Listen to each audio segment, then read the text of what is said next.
Hey folks, welcome back to our Dice Tower preview. I'm Mark, and today we're taking a look at Kleos. Kleos is brought to you by Azure Horizon Games. It's for 1 to 5 players, ages 14 and up, and games range anywhere from 1 to 2 hours. Equally feared and worshipped by mortals, monsters, and spirits alike, the Olympian Gods sit upon Mount Olympus and watch the world go by. That is, until word of the founding of a new city reaches their ears, Kleos, a city said to rival and eventually surpass even Troy and Athens. Zeus has declared a week-long contest among the gods to decide who shall be the patron god of this new city. So call forth your champions, ready your armies, and use every divine power you possess to win at all costs. And remember, the gods do not play fair. The object of the game is to collect as much glory as possible during the contest. The contest lasts 5 days, represented as rounds of play. At the end of the last round, the player with the most glory wins, earning glory through victory in combat, by holding key parts of the city, and by recruiting each hero and monster to your cause. So just a quick look at setup. You have the main board, and at the top is where you'll find the epic minions that you'll be recruiting throughout the game. Now, down at the bottom is where you'll have the Fate deck. This is where you'll be pulling cards throughout to assist your gods throughout the game. And then you have Hades. This is where cards get retired or discarded to. You have the Zeus deck, which is pretty interesting because Zeus deck is a great catch-up mechanic, super powerful cards. Now, next to that is the round tracker or the day tracker. And around the side of the board is where you'll be tracking your glory points. Now, each player receives their own board, as well as their god. Now, there are 5 different Olympian gods to choose from. They each have their own divine deck, special cards directly for them. And depending on which god you choose, you may get some additional special tokens that support that god. All kinds of different things for those different abilities that they possess. Now, the thing here, we set up like in a 2-player game, and you will take your temple and put it out appropriately based on the player count in the game. And there are ways to randomize who gets to place their different temple first. But then, depending on at the start of the game, which cards that you have in hand, you have some starting cards for the god that you've chosen. Along with, you'll be drawing 5 Fate cards. So with your deck in hand, now you can deploy some minions to your player board. And you don't have to fill all the slots, but the slots that you fill are labeled minion 1 through 4, and then you have your champion. And your god, again, sits to the side of the board, your divine deck sits to the other side, and you can choose to fill these slots with whatever minions you want. You can't play any support cards right away, but you can do this simultaneously. All players can set up what minions are going to come into play right away. And once you set that, then you'll put your champion and your minion tokens or figures out on the board adjacent to your temple. Now, before we jump into gameplay, let's take a look at the 4 basic types of cards. First, we have minions. These are the cards that you're going to be using to go into battle, to move around the city, and to recruit different cards in the game. Now, here along the side of your minion will be different stats. You're going to have the attack, defense, you have your cunning and tactics all on the side of the card, things you'll be using throughout the game. And these minions can range from like a basic minion to a monster to a hero, champions, things like that. So there's lots of different types of them, and they have varying abilities and powers and different degrees of attacks and so forth. So as you move through the game, your god and his abilities and what he's affecting is really going to change up and be different from everybody else, as well as every time you play the game, which is pretty interesting. And then you have cards that are Act of the Gods. These are cards that are going to do basic things for you, like allow you to reroll. They're basically affecting your environment, so to say. And then you have cards that are curses. Curses are interesting because they're going to be played on your opponent. Yes, that's right. So curses are very powerful. It can really help you at key times. Lots of different types and so forth. And then you have blessings. Blessings get played on your minions. They get tucked under the board and give your minions special abilities and powers or augment their stats in some way. Now there's also heroic mounts, and these can be used as straight up minions, but if you have a hero minion in play, then you can attach this card to them like you would a blessing. and giving them special powers and so forth. But they can ever only have one mount at any one time.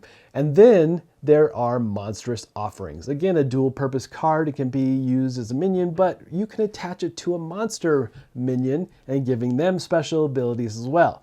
So there's a lot of interesting combos that can be made in this game.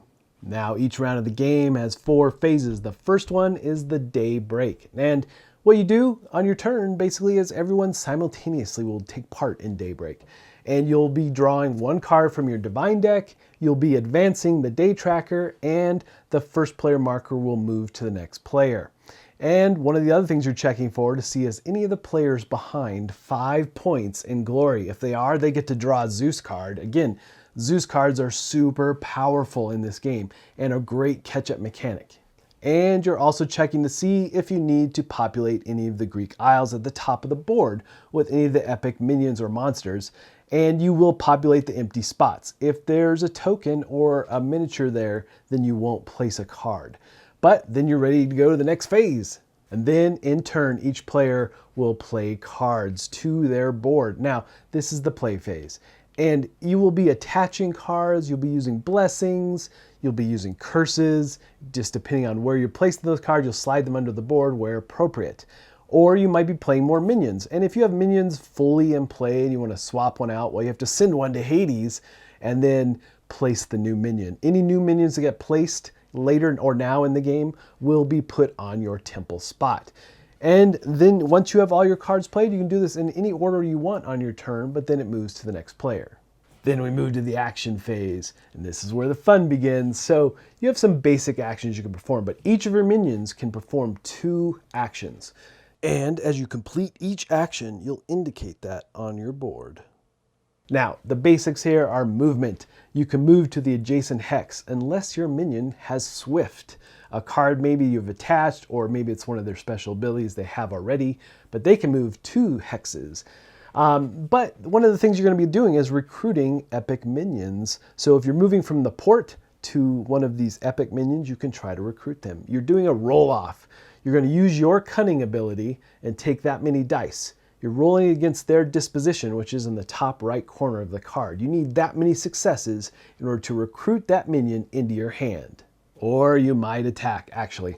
You'll be doing attacking quite a lot, I suspect, in this game.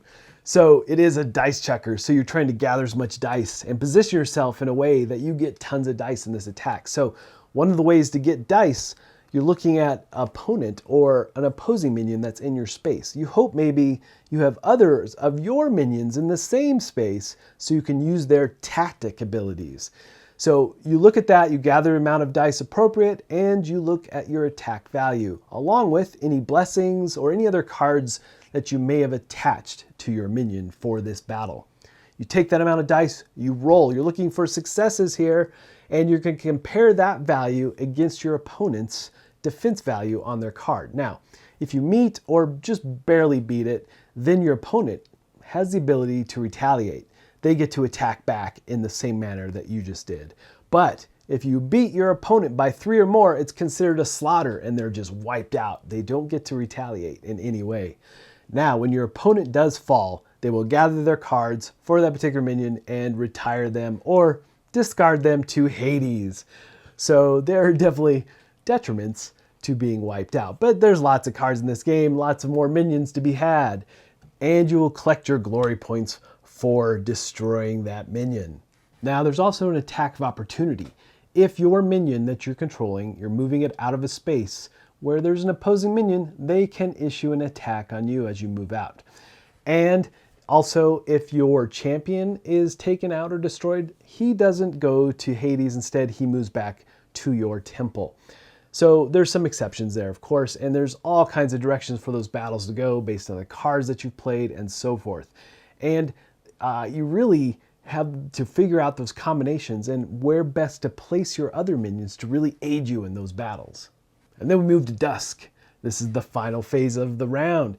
And you're looking at the cards in your hand. You may choose to discard them and draw back up to 3. Now, you can do it in any combination, but you can only have 3 cards here in Dusk. And then you're going to calculate points, looking for who has the most minions in each of the areas of the board. Now, the tiebreakers for that are champions, but there can be true ties. So you're looking at the different locations and calculating your points appropriately.